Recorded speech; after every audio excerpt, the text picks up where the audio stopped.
outras pessoas Deus chamou de forma eloquente e botava a gente para ficar cochichando no ouvido, porque o Ageu estava assim, na orelha de Zorobabel. E a gente peca em não reconhecer que Deus faz isso a história inteira, o tempo todo, eternamente.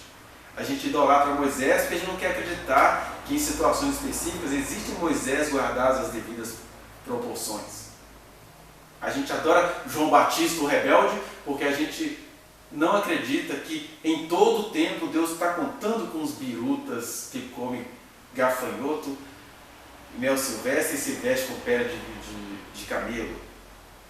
A gente idolatra todo o panteão profético do Antigo Testamento, porque a gente não acredita que Deus possa ficar cochichando no ouvido de alguém, como ele fez com Zorobabel, com o império inteiro que ele estava a governar, mas ele desceu lá naquele deserto, naquele lugar ridículo da Palestina, que ficou tão esquisito, que ficou conhecido mais pelos filisteus do que pelo pessoal que ocupou, né? Palestina é o nome, é filisteu na versão grega, Palestina.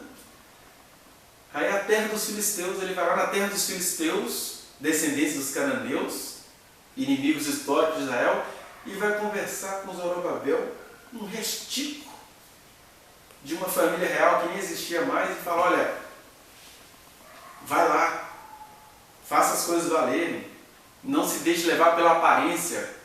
Para vocês, já que vocês precisam de algum tipo de aparência, construam um templo, edifiquem as paredes da casa, que a glória da segunda casa será maior do que a primeira. E se tem uma coisa que não aconteceu ali, foi acontecer uns 400 anos depois, no tempo de Herodes. O Herodes, descendente de Esaú, um idumeu, que construiu o famoso templo de Herodes, que foi uma das maravilhas do mundo. Templo lindo, maciço. E aí o pessoal ficou satisfeito. Olha, a glória da segunda casa foi maior do que a primeira, referindo-se ao templo de Salomão.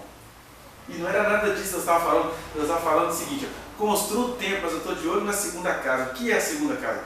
Quando vocês se reúnem para me buscar, essa é a glória da segunda casa. Essas paredinhas aí são detalhes. As paredinhas passam pelo processo interior de vocês. Querem prosperar? Contribuam com o que significa o símbolo desta nação. Esta nação do Império Pagão precisa erguer o seu templo. Mesmo assim, eles nem deram importância para aquilo.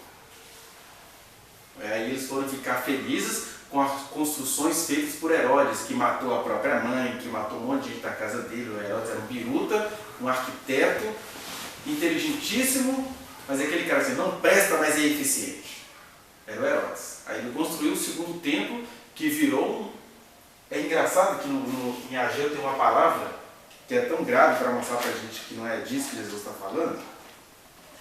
Ageu, no capítulo 2, versículo 15, diz assim: agora, pois, considerai tudo o que está acontecendo desde aquele dia, antes de pôr pedra sobre pedra no templo do Senhor. Neste momento ele está animando o povo que não estava acreditando em si. Vocês vão colocar pedra sobre pedra no templo do Senhor, que eu estou dizendo que é para vocês edificarem. Mas considerem todas essas coisas para que cada pedrinha seja tomada de forma consciente. Aí, 500 anos depois, aparece Deus em pessoa, com o tempo que eles achavam que era a glória da segunda casa. Eles olham: mestre, que pedras, que construções. Aí Jesus fala assim: pois é, não ficará, fazendo uma alusão, pedra sobre pedra que não seja derribada. Que aconteceu no ano 70, né, da era cristã. Porque o mesmo Deus que levanta um Ageu para dizer é hora de construir o templo, é o Deus que já está dizendo: eu não estou nem apegado a isso. Esse templo vocês precisam para dialogar com os homens. É igual nós aqui. Talvez a gente vai ter que alugar uma casa, uma loja, um auditório, alguma coisa assim, porque a gente precisa dialogar com a existência. Você está numa cultura das instituições, uma cultura que precisa saber que vocês reúnem em algum lugar. Mas o tempo todo o aviso é: não se prendam a isso.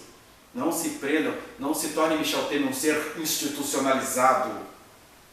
Né? Um Nicodemos, que é um ser que se tornou a imagem do povo. O nome dele significa isso, Nicodemos, a imagem do povo. Não se torne isso. Isso são respostas que você dá no CNPJ, fundação, registro, são coisas historicamente necessárias. Mas a glória da segunda casa é você se reunir no meu nome. A glória da segunda casa é você falar assim, cara, esse é o melhor dia e momento da minha vida. Eu tenho certeza que a maioria dos que estão aqui sentados aqui não acham graça nisso. Daí a atualidade do profeta Ageu. Ele profetizou com graça, com vida. Esta casa é habitada por pessoas vocacionadas que não acham graça nessa vocação. E achar graça nessa vocação é que é por excelência a glória da segunda casa.